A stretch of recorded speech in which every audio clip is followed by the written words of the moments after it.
Let's start by talking about what communication is. So we're going to look at terminology, linear model, the interactive model, and the transactional model for this section.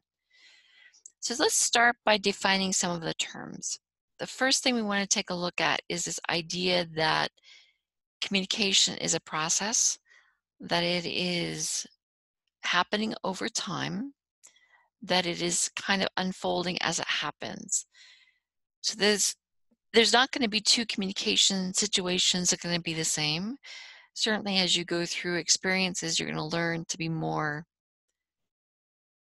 maybe a better communicator. So you might learn from previous experiences. So we're never going to have a situation where we're going to have the same communication process or style happen multiple times. So we're going to learn.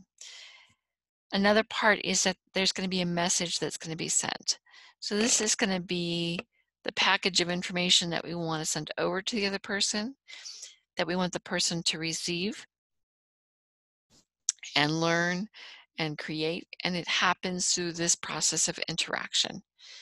So we'll see in just a second as we take a look at the different models that we have a flow of information that's going to happen as we move from one person to the other, and that is going to create a flow or interaction of information.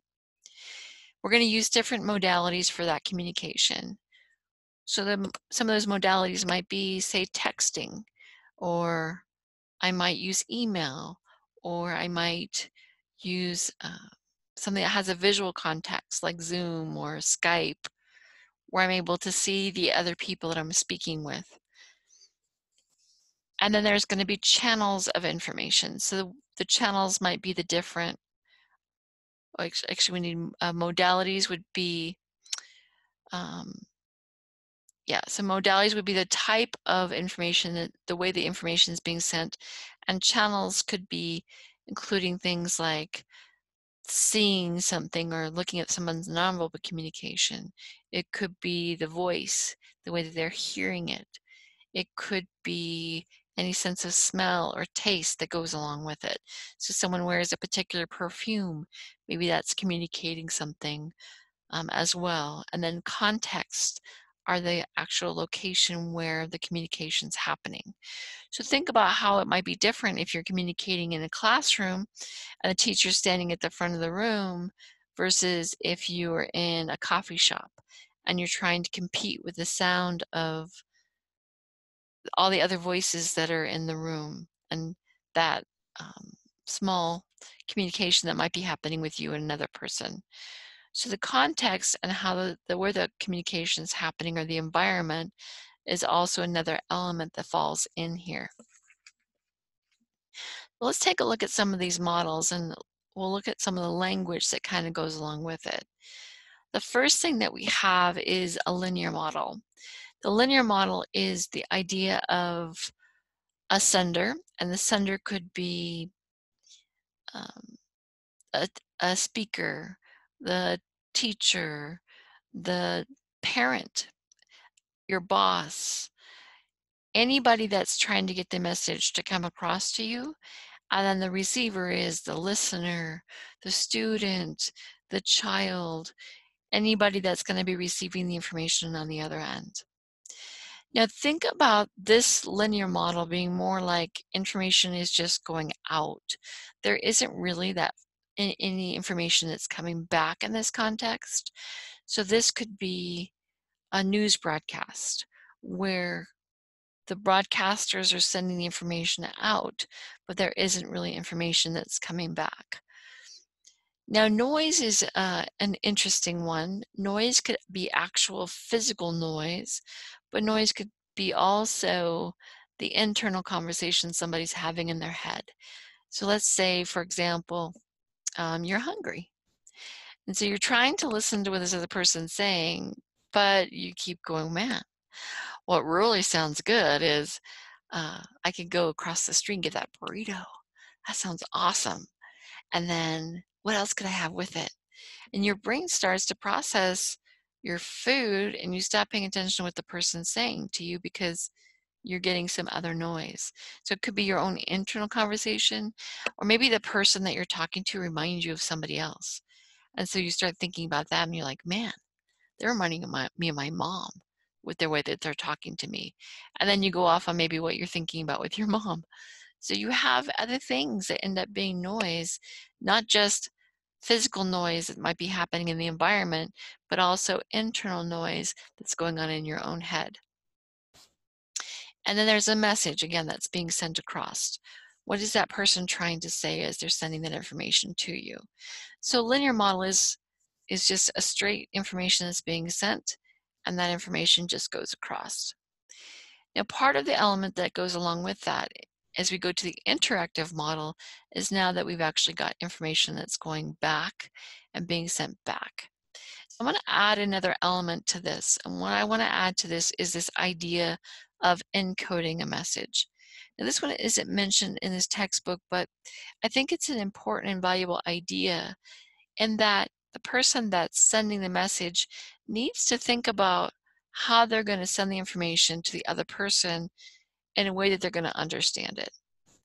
So the way that you might think about this is as you're going through, you're going to think about the message and you're going to think about how you might send it to that person. And the way we might think about this is think about the difference of how I might send a message if it's a 5-year-old child versus a lawyer. If I have a 5-year-old child, I might want to change some things on how I'm going to communicate with them. So think for a second about how you might change that. What might you do differently if you're talking to a 5-year-old child? So some things you might think about would be maybe my vocabulary. So what language am I using? Am I using language that they're going to understand? If I'm going to use big vocabulary words, they may not understand what I'm saying. So maybe I'm going to use simplified vocabulary. Maybe I'm going to get down and I'm going to physically move myself down to their level so that I'm not standing over them, imposing myself on them, but I'm maybe meeting them more eye to eye. If I go to a lawyer, I might use a little bit more complex vocabulary. If I have vocabulary that I share with them, I might share that vocabulary and speak in a way that we're both going to understand. But if I went to my lawyer and I said, well, Mr. Lawyer, and I might narrow down to them, so I might be at their eye level. I might say, well, what would you think about going over and getting some ice cream? How does that sound? The lawyer would probably look at me like I'm weird, right? Because I'm not saying something in a way that makes sense to them. I'm encoding the message for a 5-year-old, which won't make sense to a lawyer, and vice versa. If I go to my 5-year-old and I speak with the same vocabulary, again, they're not going to understand. So as somebody that's the sender or the speaker, I'm going to think about how am I going to send that information in the best way to be able to have the person on the other end understand it. I know when I worked in the call center, I would listen to my agents and they would be talking really loud to my international customers. And I would think, okay, probably not going to be helpful. What I know from speaking with international speakers or when I am um, you know, talking to somebody that may not understand me in the best way, yelling is generally not going to be helpful unless they're hard of hearing. If they speak another language, what's actually better is for me to slow down. So take my time, make sure I'm picking the words that I'm choosing. If they don't understand the first word I used, maybe I choose a different word that maybe they might have in the vocabulary. Yelling at them probably isn't going to be helpful. And I used to laugh because I would notice them talking really loud. Not going to be helpful. Slow down, take your time, choose vocabulary that's going to be really basic because they're more likely to have learned basic vocabulary words. If they're not getting the first word I use, pick a synonym or a word that's going to be similar to that one, but they might be familiar with. So think about it as you're encoding the message about how I'm going to speak to the other person. Now, as the receiver or listener is receiving the message on the other side, they're going to decode the message. Now they're going to use their field of experience. So that just means that I'm going to use my knowledge base, whatever information I have in my background, to try to understand what the other person's saying. So that's part of the field of experience. That information is going to be going back and forth and creating that flow. That information is going to be sent. Hopefully I'm going to decode the message properly. And then I would, as the listener, I'm now going to become the sender. I'm going to encode that message back to the person that was originally is now receiving my message, and hopefully they're going to be able to decode it. So what we're doing is we're creating this flow now of information, and we're using our information to best understand it. Now remember, the channel is going to be the nonverbal and verbal communication, any of our sensory information that might be coming into us, and then it could be happening with different modes. So that could be texting, emailing, face-to-face communication. All those elements are going to be happening as this interactive model is going to be going on. Now, one of the things you'll notice too, I notice a lot with the news broadcast, is they're actually trying to create communication coming back into them. So they're using things like polls or Facebook pages. So they're trying to create more of a feedback loop that's coming back to them, so that they're having more interaction, creating a more complete model where they're actually getting information back from their audience. The last one's called the transactional model.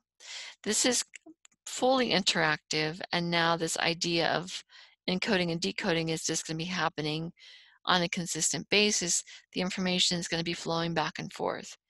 This idea of shared meaning is hopefully happening. What it means is that both people are hopefully having an understanding, and that they're able to create a vocabulary or language where both people are understanding what's happening in the communication. Again, the context or environment is going to be influencing what's happening with that communication. And then we talk about this idea of a dyad. Dyad just means that there's two people communicating with each other.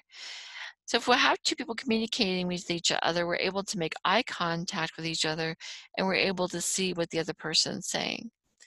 Think about how that changes when you add an extra person. So a triad is when you have three people talking to each other.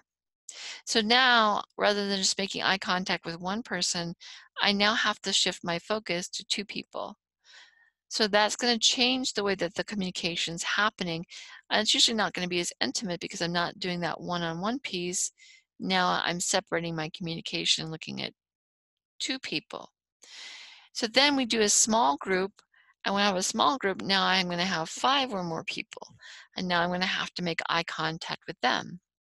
As a teacher, it's my job to make sure that I'm looking across the room.